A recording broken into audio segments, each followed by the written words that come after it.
Sword of Coming, episode 205. Untuk melihat video selengkapnya, sahabat bisa kunjungi playlist yang telah Sabta Novel sediakan. Yuk mari, kita berimajinasi bersama dan masuk ke alur ceritanya.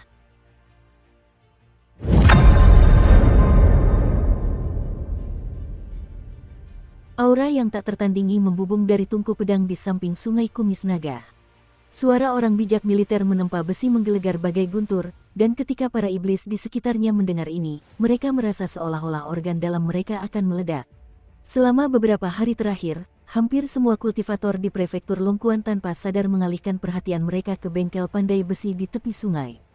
Para pemurni Qi sering berkerumun di pagoda dan paviliun yang baru dibangun di puncak gunung, serta jembatan tinggi yang berbahaya di antara kedua gunung. Dari titik pandang yang tinggi ini, mereka akan memandangi pemandangan Ruan Qiong yang sedang menempa besi di tungku pedang di kejauhan. Bahkan, para narapidana dan pengungsi dari Kekaisaran Lu, serta para prajurit dari Kekaisaran Li Agung yang bertanggung jawab mengawasi mereka, sering terlibat dalam diskusi hangat tentang hal ini di waktu luang mereka. Mereka berspekulasi apakah Ruan Qiong akan memicu fenomena langit dan bumi yang aneh setelah ia berhasil menempa pedang tersebut. Keributan di tepi sungai tiba-tiba meningkat dengan kecepatan tinggi hari ini, dan semua pembudidaya iblis pengembara di gunung mulai merasa gelisah dan resah. Bahkan, beberapa iblis dan iblis yang lebih lemah merasa seolah-olah mereka dilebur dalam tungku meskipun mereka sudah dilindungi oleh kekayaan tak berbentuk dari pegunungan dan sungai di daerah ini. Mereka menderita kesakitan yang luar biasa. Dengan demikian, semua orang merasa seperti Sage Ruan Qiong telah mencapai tahap kritis dalam proses penempaan pedang. Inilah momen yang akan menentukan keberhasilan atau kegagalan. Di dalam bangunan bambu di gunung tertindas, Chen Pingan telah melakukan semua persiapan yang diperlukan dan siap berangkat kapan saja. Ia siap menuju stasiun feri di Gunung Pohon Parasol. Terakhir kali Weibo mengajak anak laki-laki itu berkeliling wilayahnya, Chen Pingan sudah melihat pemandangan aneh di atas Gunung Pohon Parasol. Seluruh puncak gunung telah rata dengan tanah, dan terdapat area kosong dengan radius sekitar 2 km.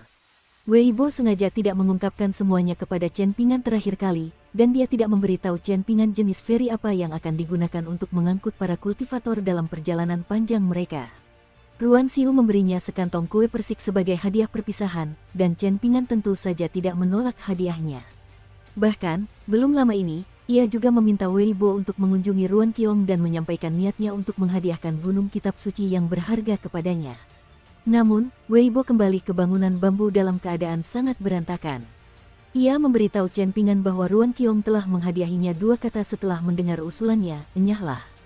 Setelah itu, ia menawarkan balasan yang sedikit lebih panjang kepada Chen Pingan, suruh bocah itu pergi sejauh mungkin. Chen Pingan tak punya pilihan selain melupakan masalah ini. Ia tahu pikirannya telah salah mengenai masalah ini. Lagi pula, kebaikan sejati bukanlah urusan sepihak. Karena itu, ia memutuskan untuk mengesampingkan masalah ini untuk sementara waktu. Bagaimanapun, bocah lelaki berbaju biru itu selalu berkata bahwa orang-orang di dunia kultivasi percaya bahwa ada cukup waktu untuk menghadapi rasa terima kasih dan balas dendam. Chen Pingan merasa hal ini sangat masuk akal. Memang akan ada cukup waktu baginya untuk berterima kasih kepada Ruan Qiong dan Ruan Xiu di masa depan. Karena itu, tak perlu terburu-buru. Namun, Chen Pingan masih merenungkan hal ini sejenak, dan ia juga berdiskusi serius dengan anak laki-laki berbaju biru dan anak perempuan berbaju merah muda. Kedua anak kecil itu tidak keberatan dengan usulannya, sehingga ia pun memutuskan untuk meminta Weibo, dewa resmi Gunung Utara, untuk mempekerjakan 2 koki pencuci mulut yang sangat terampil. Kedua koki ini akan mulai bekerja di toko kuenya setelah ia meninggalkan prefektur Longquan. Setelah itu, ia juga meminta anak laki-laki berbaju biru dan anak perempuan berbaju merah muda untuk memberitahu Ruan Xiu bahwa ia bisa makan gratis di toko kuenya. Sebenarnya, anak laki-laki berbaju biru dan anak perempuan berbaju merah muda ingin menemaninya dalam perjalanan ke selatan. Anak laki-laki berbaju biru takut setelah kehilangan perlindungan Chen Pingan, besok seseorang akan datang dan memukulnya sampai mati dengan 1 pukulan. Jadi, ketika Chen Pingan kembali, ia hanya bisa mengunjungi makamnya dan membakar dupa untuknya. Selain itu, ular air dari sungai Kekaisaran telah naik ke tingkatan berikutnya, jadi ia ingin kembali ke dunia kultivasi untuk menikmati hidup yang bebas dan tanpa belenggu. Ia ingin menjelajahi dunia luar untuk menemukan kembali wajah dan aura kepahlawanannya yang telah hilang di wilayah mata air naga. Sementara itu, gadis kecil berbaju merah muda itu menganggap dirinya sebagai pelayan Chen Pingan, jadi ia khawatir tidak akan ada yang menjaga dan melayani tuannya jika ia tidak menemaninya. Ia akan merasa sangat bersalah jika ia tetap tinggal di gunung tertindas dan tidak melakukan apapun untuk membantu. Namun, Chen Pingan tidak menyetujui permintaan mereka. Anak laki-laki berbaju biru itu mengerahkan segalanya untuk membujuk Chen Pingan agar mau ikut, menangis, berteriak, mengancam akan gantung diri, mengancam akan melompat dari tebing, dan berlutut di lantai. Setelah dibujuk berkali-kali oleh Chen Pingan, anak laki-laki berbaju biru itu akhirnya setuju untuk tinggal di bangunan bambu untuk bercocok tanam.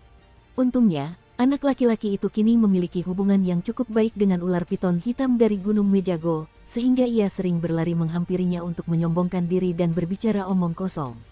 Ia bahkan dengan paksa menjadi saudara dengan ular piton hitam itu.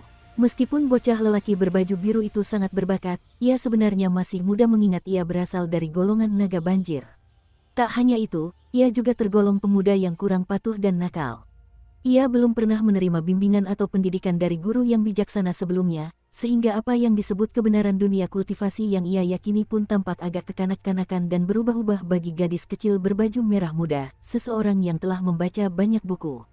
Namun, setelah sekian lama berinteraksi, bocah lelaki berbaju biru itu telah memperbaiki banyak perilaku buruknya. Ia juga tidak jahat, jadi Chen Pingan tidak terlalu mengkhawatirkannya. Ia hanya berpesan agar bocah lelaki itu tidak menindas gadis kecil berbaju merah muda. Bocah lelaki berbaju biru itu menepuk dadanya dan berjanji tidak akan menindasnya. Lagi pula, ia sudah besar, jadi untuk apa ia menindas gadis kecil? Segalanya telah siap. Weibo dengan halus menunjuk ke kamar di lantai 2 dan bertanya sambil tersenyum, sudah hampir waktunya pulang. Apa kau akan berpamitan dengan senior? Chen Pingan mengangguk sebelum berbalik untuk mengetuk pintu. Aku pergi sekarang. Pria tua bertelanjang kaki itu duduk bersila di dalam ruangan, dan ada sedikit nada frustrasi dan marah dalam suaranya saat dia bertanya, kamu tidak akan mempertimbangkan tawaranku lebih lama lagi? Chen Pingan menggelengkan kepalanya dan menjawab, aku tidak bisa menunda lagi. Aku harus segera pergi. Pengecut sekali, kata lelaki tua itu sambil mendengus dingin. Chen Pingan tak berdaya menghadapi hal ini, dan ia hanya bisa menoleh ke Weibo dan berkata, ayo berangkat ke Gunung Pohon Parasol. Ruan Xiu berdiri di samping pagar bambu dan melambaikan tangan lembut untuk mengucapkan selamat tinggal. Chen Pingan masih mengenakan sepasang sandal jerami, dan ini sudah menjadi kebiasaannya. Ia memegang pedang baru itu di tangannya, dan pedang ini terbungkus rapat dengan beberapa lapis kain katun. Ada juga pedang labu pemeliharaan berwarna merah terang di pinggangnya dan pedang kayu lokas yang diikatkan di punggungnya, dan selain itu, ia tidak punya apa-apa lagi. Ia ingin mengatakan sesuatu kepada Ruan Xiu, tetapi ia merasa itu akan berlebihan. Akhirnya, ia menggaruk kepalanya dan berkata dengan suara lembut, hati-hati, Ruan Xiu. Bulu matanya bergetar sedikit, dan dia mengangguk sambil tersenyum tipis. Chen Pingan kemudian menoleh ke kedua anak kecil itu dan berpesan, pastikan untuk berlatih dengan sungguh-sungguh di gunung tertindas di masa depan. Jika kalian menemui masalah, ingatlah untuk tidak gegabah. Selain mengeluarkan sejumlah uang untuk membeli gunung-gunung ini, tidak ada biaya tambahan. Jadi, kalian tidak perlu terlalu khawatir tentang gunung-gunung ini. Aku sudah membicarakan ini dengan Dewa Gunung Wei, dan jika situasinya benar-benar memburuk, dia akan menggunakan kekuatan mistisnya untuk memindahkan bangunan bambu ke Gunung Cloud Drape. Kalian pasti akan aman jika tetap di dalam bangunan bambu. Lagi pula, senior juga akan membantu kami menjaga bangunan bambu, jadi kalian tidak perlu terlalu khawatir tentang hal-hal ini. Untuk pertama kalinya, bocah lelaki berbaju biru itu tidak dapat menahan diri untuk merasa kesal dengan kerewelan Chen Pingan. Gadis kecil berbaju merah muda itu mencengkeram lengan baju tuannya, dan terlihat ekspresi sangat enggan di wajah kecilnya saat air mata mengalir dari matanya. Chen Pingan berbalik dan menatap ke kejauhan. Perjalanan ini terlalu terburu-buru, sehingga ia tidak sempat kembali ke rumah leluhurnya di Gang Fas Tanah Liat. Bahkan, ia tidak sempat mengunjungi makam orang tuanya. Chen Pingan tentu saja merasa kecewa, tetapi tentu saja ia tidak bisa berbuat apa-apa. Ia mengerti apa yang lebih penting. Harus disadari bahwa perjalanannya ke selatan untuk mengantarkan pedang ini berkaitan dengan rencana 3 orang, Pak Tua Yang, Ruan Qiong, dan Weibo. Di antara mereka, Pak Tua Yang melakukan ini karena gadis dupa emas. Ia sedang menyelesaikan transaksi dengan Chen Pingan, atau lebih tepatnya, Tuan Qi. Ia membantu Chen Pingan meninggalkan kota kecil yang semakin rumit ini, tempat yang penuh dengan konflik dan rencana jahat. Mengenai alasannya, dan mengenai apa yang dimaksud dengan konflik dan rencana jahat ini, Chen Pingan tidak tahu detailnya. Namun, Li Zixing telah mengatakan bahwa ia harus pergi sesegera mungkin, sehingga Chen Pingan sepenuhnya yakin bahwa meninggalkan kota kecil itu adalah pilihan yang lebih baik. Weibo mengulurkan tangan dan meletakkan tangannya di bahu Chen Pingan. Kamu mungkin merasa sedikit pusing, ia memperingatkan. Dimengerti, jawab Chen Pingan sambil tersenyum. Setelah menempa basis kultivasi seni bela diri tingkat 3-nya dengan pria tua bertelanjang kaki itu, merasakan sakit sungguh sama normalnya dengan makan dan minum bagi Chen Pingan. Lagi pula, ia telah berjalan di atas tali antara hidup dan mati setiap hari. Ketika ia memikirkan fakta bahwa ia tidak akan mengalami sesi latihan brutal seperti itu lagi hari ini, besok, dan di masa depan, Chen Pingan merasa lega seperti kebanyakan orang. Namun, ia merasakan kekosongan yang lebih kuat. Dia menatap Ruan Xiu dan kedua anak kecil itu lalu berkata, aku pergi sekarang. Weibo dan Chen Pingan langsung menghilang dari gunung tertindas. Hilangnya mereka begitu sunyi dan sunyi, bahkan tak ada sedikit pun angin yang berhembus. Dukung terus channel YouTube Sabta Novel. Berdiri di samping pagar bambu, gadis kecil berbaju merah muda itu berkata dengan suara lirih, Kakak Ruan, guru pasti akan memikirkanmu dan merindukanmu di masa depan. Anak laki-laki kecil berbaju biru itu memasukkan kerikil empedu ular biasa ke dalam mulutnya dan mengunyahnya. Ia lalu memasang ekspresi serius dan mulai melontarkan omong kosong, berkata, benar, guru selalu memanggil Ruan Xiu, setiap kali bermimpi tentangmu. Sungguh memalukan, Ruan Xiu tentu saja tidak percaya omong kosongnya. Namun, dia tetap tersenyum sangat bahagia. Weibo dan Chen Pingan muncul di hutan pegunungan terpencil di kaki gunung pohon parasol. Weibo menyuruh Chen Pingan menunggu sebentar, lalu ia segera pergi sebelum kembali beberapa saat kemudian. Ada sarung kayu lokas yang aneh di tangannya, sarung yang bisa menampung 2 pedang sekaligus. Ia menyuruh Chen Pingan untuk meletakkan pedang itu di tangannya dan pedang kayu lokas di punggungnya ke dalam sarung tersebut. Maka, Chen Pingan pun menjadi seorang petualang dengan pedang kembar di punggungnya dan labu anggur di pinggangnya. Ia memang tampak seperti seorang kultivator pedang dari dunia kultivasi. Weibo berjalan mengitari Chen Pingan dan terkekeh, wah, lumayan tampan. Senyum mengembang di wajah anak laki-laki itu. Dia berjalan mendaki gunung bersama Weibo. Karena lelaki tua bertelanjang kaki itu telah menghadiahinya 31 pukulan, bukannya 30 pukulan dengan menggunakan teknik tabuh dewa, pukulan tambahan itu kini menyebabkan niat tinjunya perlahan-lahan menjadi stabil dan tersembunyi.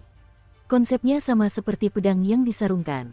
Weibo masih mengenakan jubah putih berlengan lebar, sementara Chen Pingan membawa 2 pedang di punggungnya dan sebuah labu anggur di pinggangnya.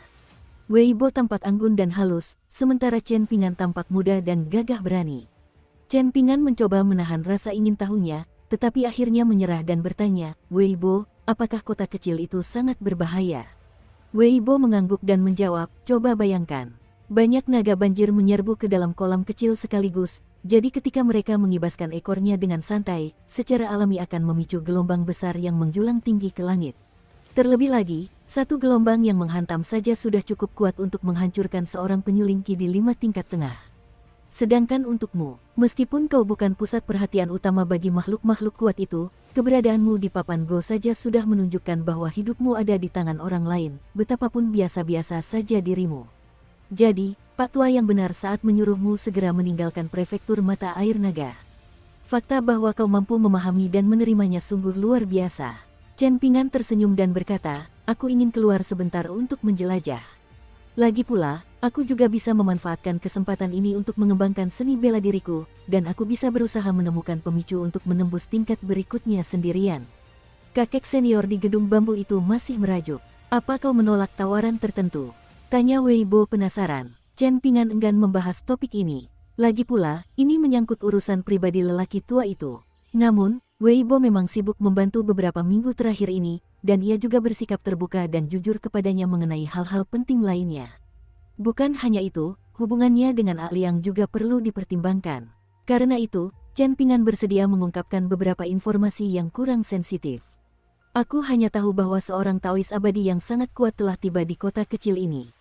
Tetua berkata bahwa ia ingin memberiku kesempatan yang sangat berharga, sehingga ia akan membiarkanku mengamati pertarungan antara dirinya dan Taois abadi yang kuat itu, sehingga aku dapat memahami esensi sejati dari niat tinju. Terserah padaku seberapa banyak yang bisa kupahami. Bahkan, tetua berkata bahwa aku bahkan mungkin bisa naik ke tingkat keempat dalam satu tarikan napas dan mengembangkan fondasi yang sangat kokoh pada saat yang bersamaan. Chen Pingan terdiam sejenak sebelum melanjutkan, saya bertanya kepada Pak Tua Senior berapa peluangnya untuk menang. Dia sangat jujur kepada saya, dan dia bilang bahkan tidak 10%. Sebaliknya, dia hampir pasti akan mati. Ini karena dia masih belum kembali ke puncaknya. Sekalipun dia berada di puncaknya, peluangnya untuk menang tetap nol. Saya sangat bingung saat itu, dan saya tidak mengerti mengapa dia ingin bertarung dengan Taois abadi jika kekalahannya sudah pasti. Namun, Pak Tua berkata bahwa salah satu keinginan terbesar dalam hidupnya adalah bertarung melawan Taois abadi yang disebut-sebut terkuat di dunia. Hanya dengan begitulah dia tidak akan menyesal. Karena tamu tak diundang itu memiliki hubungan yang sangat dekat dengan True Invincible, lelaki tua itu berkata bahwa ia akan melawannya terlebih dahulu untuk mengukur kekuatannya sendiri dibandingkan dengan True Invincible. Ia akan menggunakan pertarungan ini untuk menentukan perbedaan kekuatan di antara mereka. Dalam hal membantuku naik ke tingkat keempat dan memberiku kesempatan yang sangat penting, semua ini hanyalah hal sekunder. Chen Ping'an terkekeh dengan nada merendahkan diri dan melanjutkan, tentu saja aku juga punya keinginan egois. Aku tidak berani mengambil risiko dan menggagalkan rencanamu, Pak Tua Yang, dan Tuan Ruan. Lagi pula, apa yang akan kulakukan jika pertempuran ini menyebabkan terlalu banyak keributan?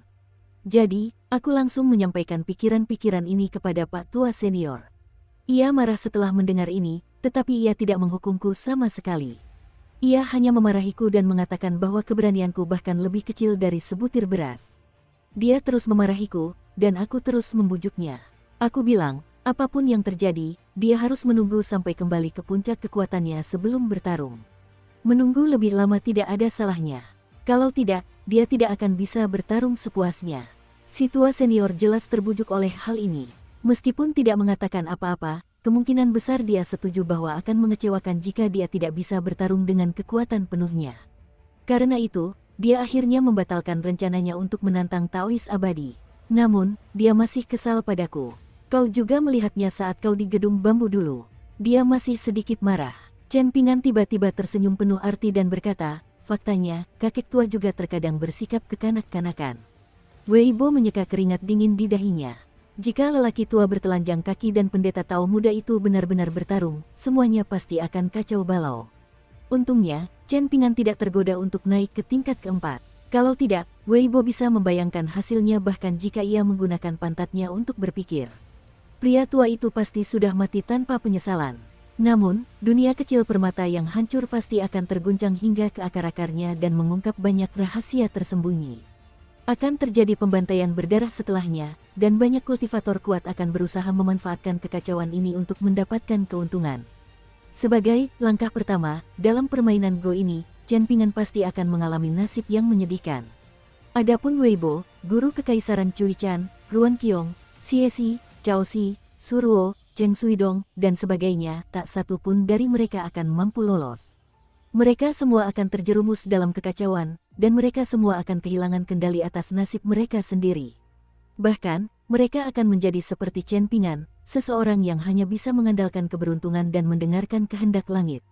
Dari sekitar 30 gunung tersebut, sulit untuk mengatakan berapa banyak yang akan mampu bertahan. Namun, pohon-pohon besar secara alami akan lebih mudah tertiup angin, dan Gunung Cloud Drape, yang hanya selangkah lagi menjadi gunung utara Kekaisaran Li Agung, pasti akan runtuh menjadi ketiadaan. Sering dikatakan bahwa kekuatan mistis para dewa dapat memindahkan gunung dan membalikkan lautan, dan ini bukanlah pujian yang murah hati atau tanpa dasar. Sebaliknya, itu adalah kebenaran mutlak.